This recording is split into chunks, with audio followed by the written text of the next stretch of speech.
My name is Erica Lorraine Spencer, and I remain subject to state surveillance and terrorism by the state of California that is operating a malicious targeting system which is referred to as federal group stalking and monitoring via communication devices.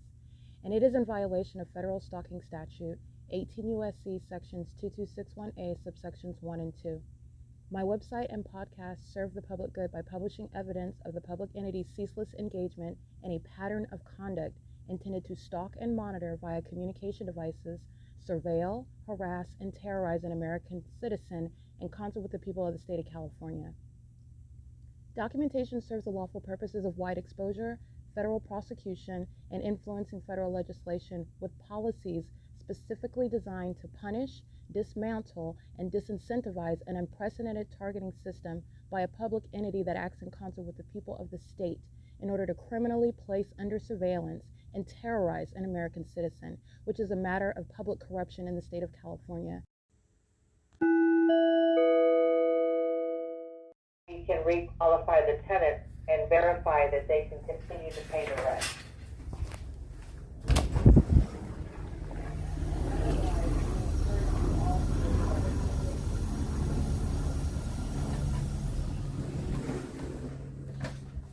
Does that make sense? Makes perfect sense, Kim.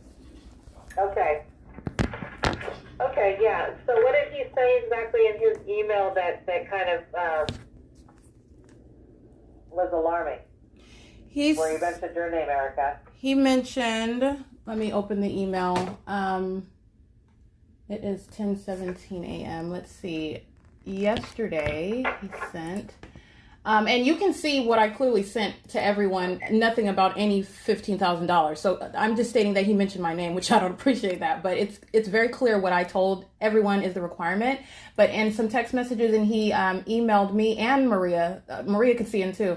And he stated he doesn't think Mary Ann, where is it? I wonder if I could just forward this to you right now so you could see it.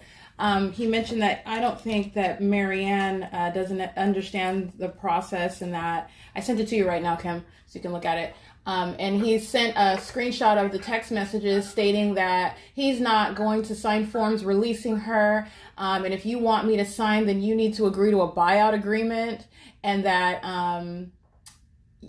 you have to pay rent until I sign. And he's stating all the months, May, June, July, and August. And she's stating in the text message, please stop contacting me. So it's like he's like, harassing her. And have you spoken to him? I don't like all this texting and emailing. I didn't ask him. I don't know why he sent that to me. He included me and Maria. I don't know why he did that, because I had only spoken with Mary Ann. And then all of a sudden he sent me text message. He's including me in their email exchanges. This is what I mean. They're including me. So how did this process originate?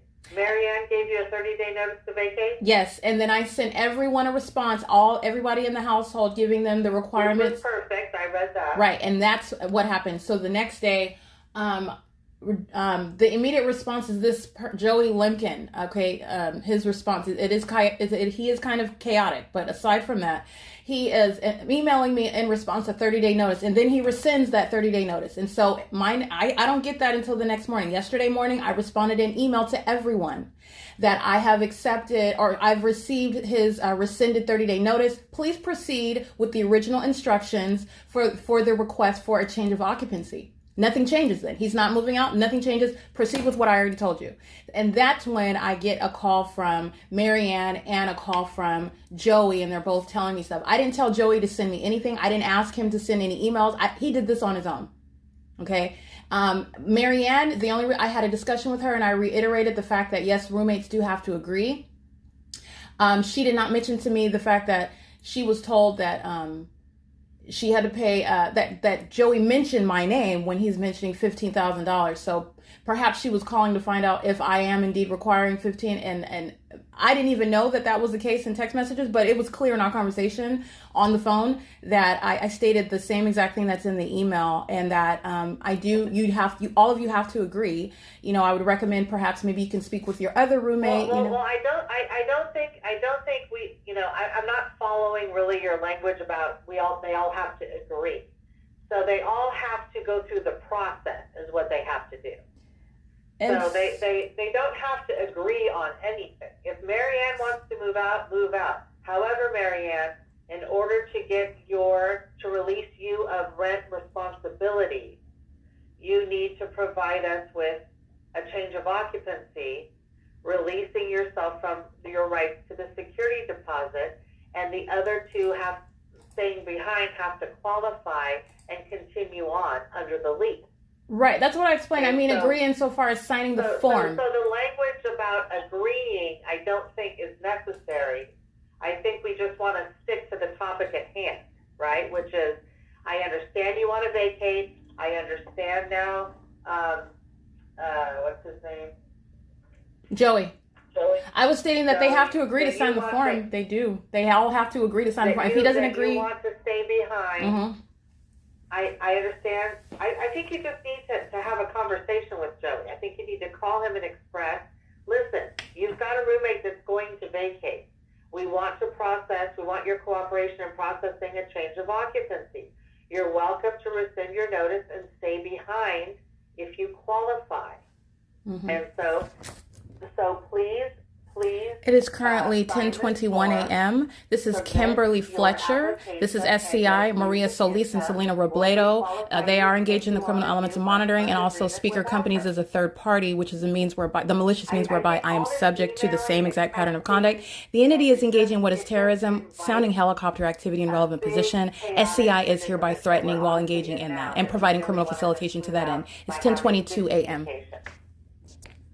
And if they don't want to speak jointly because they're not getting along, that's understandable. You know, you've already talked to Mary Ann and told her that she can vacate, correct? Correct. But she's still responsible. You've sent your emails to everybody involved, which I think is the right course of action. And now I think if you're getting all this sidebarring from Joey, you just need to pick up the phone and have this conversation. I think I'm going to email him. I'm not going to have a conversation. I'm going to email him. So no more. It's going to be right. Well, I think having a conversation with your residents is not out of the ordinary. Yeah, and I think it needs to be express that these back and forth emails just create more chaos. Is there a reason you're opposed to speaking with the having a conversation? Oh, no, it's not a matter of being opposed. I just want it to be perfectly abundantly clear what it is and what has not been stated to him. I think you made that clear. You already sent him an email of what the process is. I think that you could be P.O.C. in this situation patrolling in the sky space and simply saying, hey, I'm here to help you with this. It looks like there's some issues between the roommates. I don't want to be involved in any tenant disputes. However, I'm here to help you through the change of occupancy process. I completely understand that. I think that I'm not opposed to having a conversation. I think it behooves actually. Would you rather Maria have that conversation?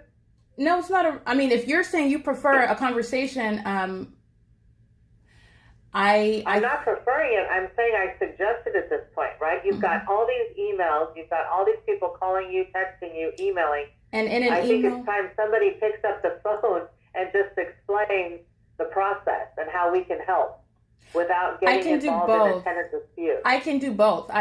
What I'm stressing is the importance of making sure that it's addressed in writing, the fact that the landlord is not going to be involved and we're not having any involvement and the instructions do not change and it stays amongst yourself. I could do both. It's not a matter of whether I can or not. You've already made that clear, though, Erica. You've already made that clear when you emailed them the process.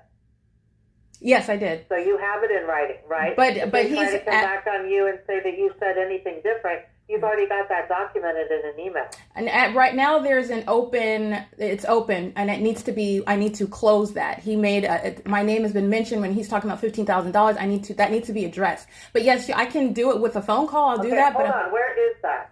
I sent you an email. I sent you an email. Erica? Yes, Erica, ma'am. You're going way too fast. Can you take it down a few notches for me? I'm a little slow.